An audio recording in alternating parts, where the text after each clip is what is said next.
with change makers, individuals who are using their voices to move humanity forward. And I'm really excited today because we're here with two sister-in-laws, right? I always love talking to people who get along in families because that's really powerful and positive. Sukey and Elizabeth Novogratz, and they have this new book, which is really cool. It's called Just Sit, a meditation guidebook for people who know they should but don't, which is pretty much everybody or a lot of people. So welcome to Architects of Change Live, ladies. Thank you. And, we were just talking, all three Scorpios. Happy Valentine's Day. I'm wearing love. They're not wearing red, but they're all in the celestial space. So girls, let me begin by asking you, how do you feel you're using your voices to move humanity forward with this book? I think in one way with this book is we're using our voices to get humanity to be still. And within that stillness and getting rid of some of the clutter and some of the things that keeps them from moving forward will then allow people to move forward in a much more deliberate and positive way. So has getting still, becoming a meditator, changed how you are out in humanity? I think so, certainly. I'm more connected, and so then I could be more available to hold space for my husband, my kids, my sister-in-law, for strangers who cut me off, when I'm driving. And so that I can, come from a place of, thought and love. So when you say, like, what I like here, for people who know they should but don't, do you think most people think that they should be meditating, that they should just sit, that they should have more stillness? I think the studies, Wall Street Journal, this and that. Yoda, meditating in Star Wars. It's part of the American culture now, right? People understand as sort of like we should all exercise, we should eat healthy, and some sort of mindfulness practice, meditation practice, relaxation practice is important. But it often goes kind of contrary to the American philosophy of getting up, working harder than the next person, never stopping, running. And then we have the meditation, kind of sit and be quiet, be still. So they kind of run counter to one another. Well, I think that part of why we decided to do this book and give it this title and kind of do it the way we did it was because we know so many people who wear the busy badge and are, I like that, the busy badge. I'm so busy, I work 99 hours this week, and it's all pride. There's a big pride behind, I don't have time, I haven't even seen my kids, I haven't even, and to kind of change that language of, that's actually not helpful. Like, you're not doing much for yourself, and when you're not helping yourself in that way, you're not really helping others as well or as much as you think or you could be.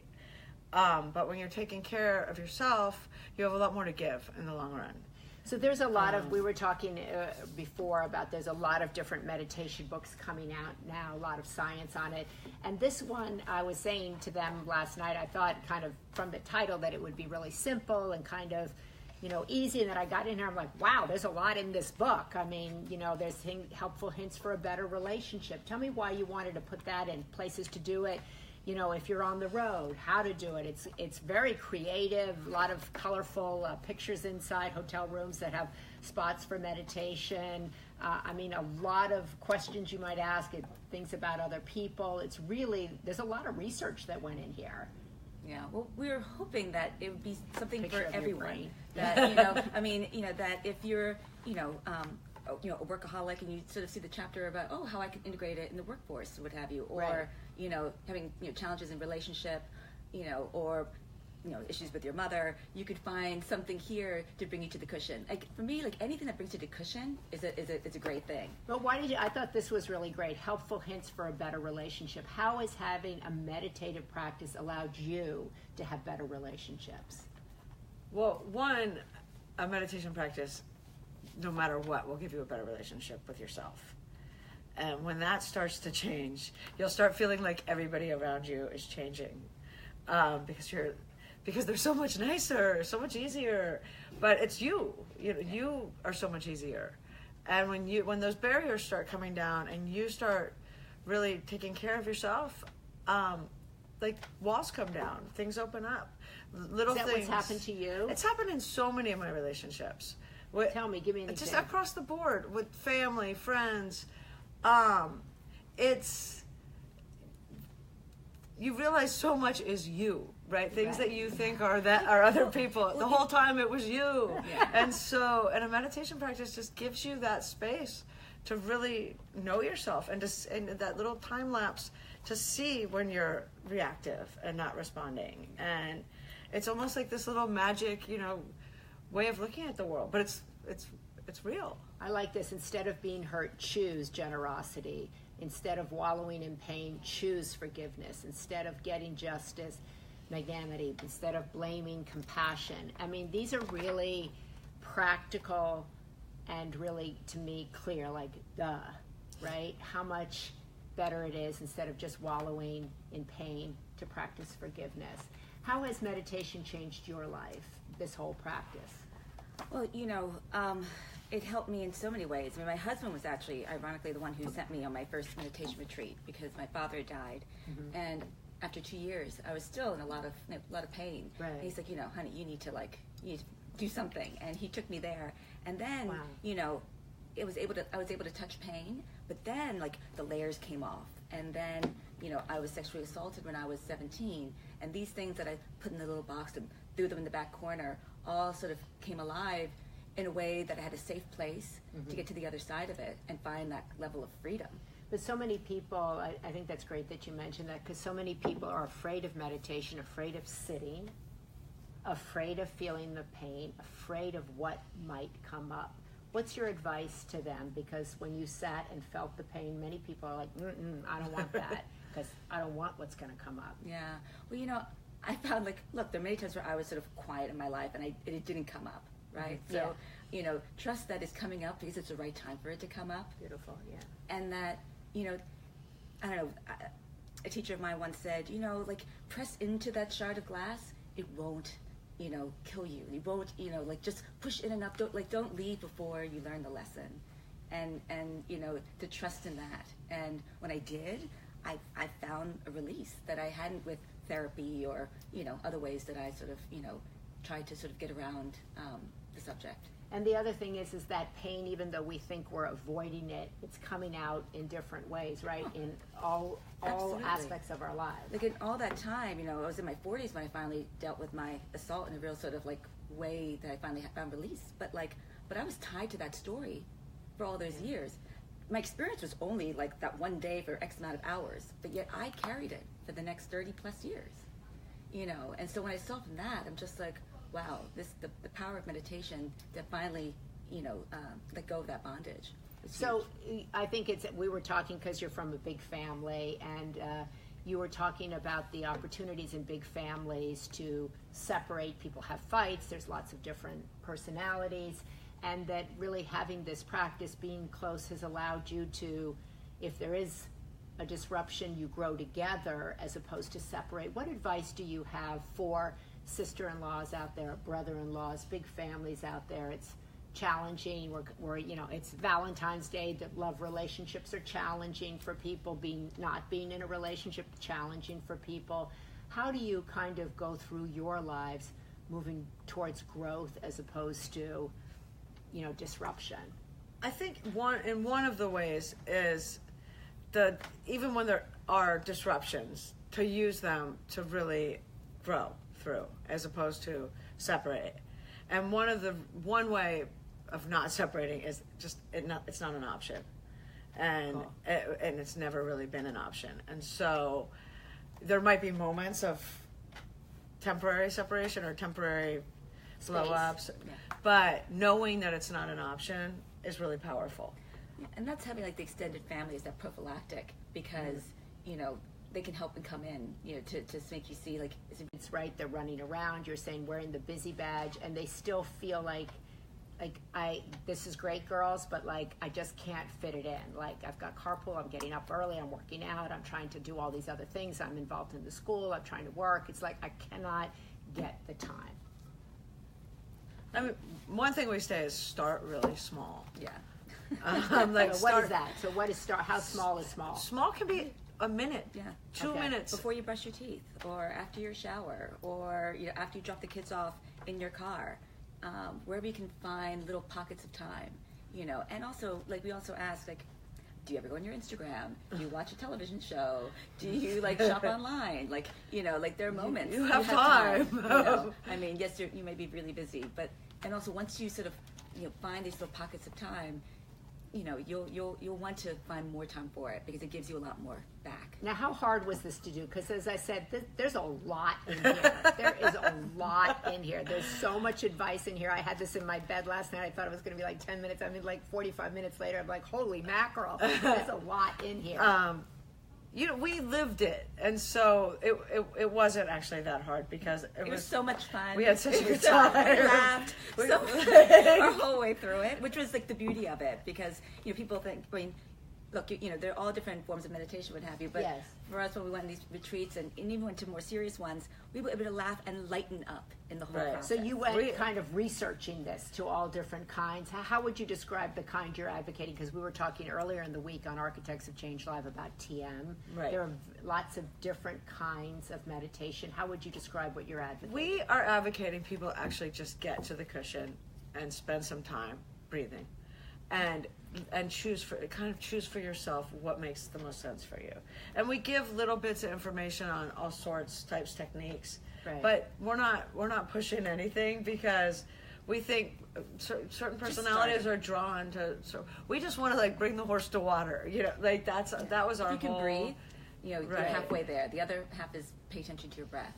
And why did you want to include these like little kind of bios of people in here? Because we love them. They were like our heroes. Yes. We're like, we were researching and writing, and we would fall in love with these people and like, oh my goodness, like talk about change agents, right? Right, exactly. Right. So I think that's what's also really interesting, and they're from lots of different walks of life. So you're going along, and you think you're reading about like a hotel room, and all of a sudden there's a little. About Elizabeth Blackburn, and I'm like, whoa, she's in here. So you've included really meditation on the road, you've included family relationships, you've included people that have been change agents, that have tried to move humanity forward in all different areas that you discovered along the way. Is that correct? Yes. Yeah. That have been influential in your lives? Absolutely. Yeah. Yeah. And so what do your families think of this book? I mean, our families, I think, really, as far as we know, they really like it. But there's some meditators that have come out of it. That you've actually been able to influence. Yes, and a lot of our friends have started meditating since. And what do they tell you? At least they're telling us they're meditating every day. And what do they tell you? That they're loving it. Yeah. And that it's really changing things for them. Changing their family dynamics, changing how they work, changing how they go out into the world. I think changing anxiety, stress levels, opening up space, I think, in their lives. And we had sort of a book party in New York, and we had a lot of our friends there, over 100 people, and we did just a 2-minute meditation in silence. Mid-party. After we had music and dancing, that we stopped it all. And for a lot of our friends there who are type A, Wall Streeters, they were like, wow, that was powerful. They'd never had that experience. And so, I was like, fingers crossed, Because we talk here a lot, as I said, we try to interview people from all walks of life. I do a lot in the Alzheimer's space, and one of the things we're talking about all the time is meditation being a place to calm the mind, to rest the mind, and whether it's sleep, whether it's meditation, whether it's eating healthy, to get people to start thinking about their cognitive health. Did you think about that yourself?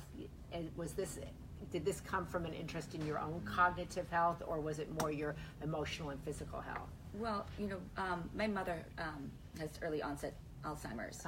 And so before the DNA testing was really sort of, people were able to get that like in 2000. We could, but it was really expensive. I went to this doctor, Dr. Roberta Lee, who's an integrative doctor, and she's like, well, you just have to sort of like presume you do.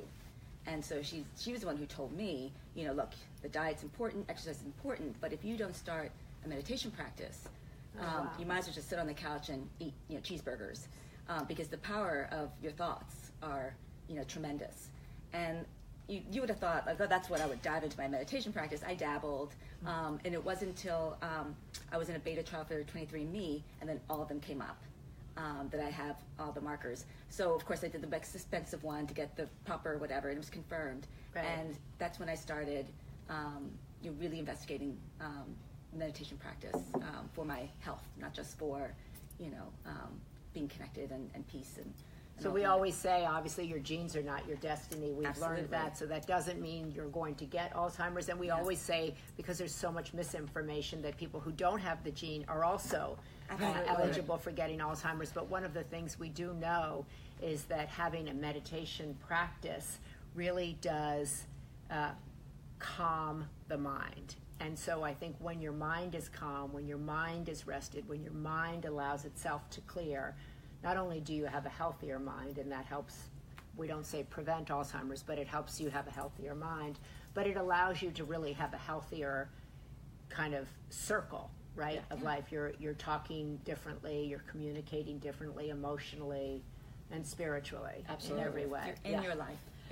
And you make healthier choices, even if you don't really want to. They just start happening.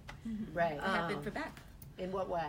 I quit smoking. I was just like, without even really, and I was a chain smoker. And from meditation? Yeah, 100%. Whoa, 100%. you should have led with that. Then nobody can figure out how to stop smoking. And I smoked 2 packs a day. Like, I smoked a lot. And I smoked, like, I'd wake up at, like, 4 in the morning and smoke a cigarette. Okay, so how did that happen? And then I was just, like, meditating every day. And it's like, you know what? I think I'm just done. And it literally was, when I was done, I put out a cigarette and threw everything away the night before, and the next morning all the mechanics were there. Like, my whole body was like, I'm gonna go smoke, and I was like, oh no, you quit. But there was no emotional fight. It was watching myself be a crazy addict that went on for days. But it was such a separation for, like, wow. I watched the addiction, and I mean 100% that was meditation. I never could have done that, or would have done that without a meditation practice. Just that kind of almost weird power to, like, see what an insane addict I was without layering it with judgment and you're a loser. How are you still smoking? None of that was with it. all the those chatter words. was gone. It was just like, wow. It almost felt like Twilight Zone-y in the sense of, like, like a robot addict I was. And my whole body would, like, go to smoke, and I'm like, no, you don't do that. And it was a matter of, like, pulling myself back, and then a week in, but there was no, like, anger. I wasn't in a bad mood. It was, and I had never gone a day in, like, 20-something years. We were all celebrating. Yeah, it was bizarre. If that doesn't get you to buy this book and to do this practice, I don't know what. Both of you just really described really life transforming experiences that came to you through meditation. And that would not have come to you, period, had you not started this practice. Absolutely. And our point, too, in writing this book was that, like, we fumbled through all this. Like, we didn't do it perfectly. We weren't, like, Pema Chodron or what have you. And it dramatically changed our lives. That's why we're like, just sit, like, trust us. Like, you don't even have to, there's no way of doing it wrong, per se, but, like, you're going to think you're doing it wrong anyway. And that's okay, because it still helps. Right. And you actually fumble forward like us, and develop a practice and have dramatic and it's not that big of an investment of like your time or your life, considering what you get back. Like, it's a really small powerful tool. Small commitment, big considering return, like right? how Do you have a much little it thing in here changes about Pema Chodron? She's amazing. We're not we love her. She's amazing. We can put Sharon in there. She's like my teacher. So, but I think their point is, just start by just sitting.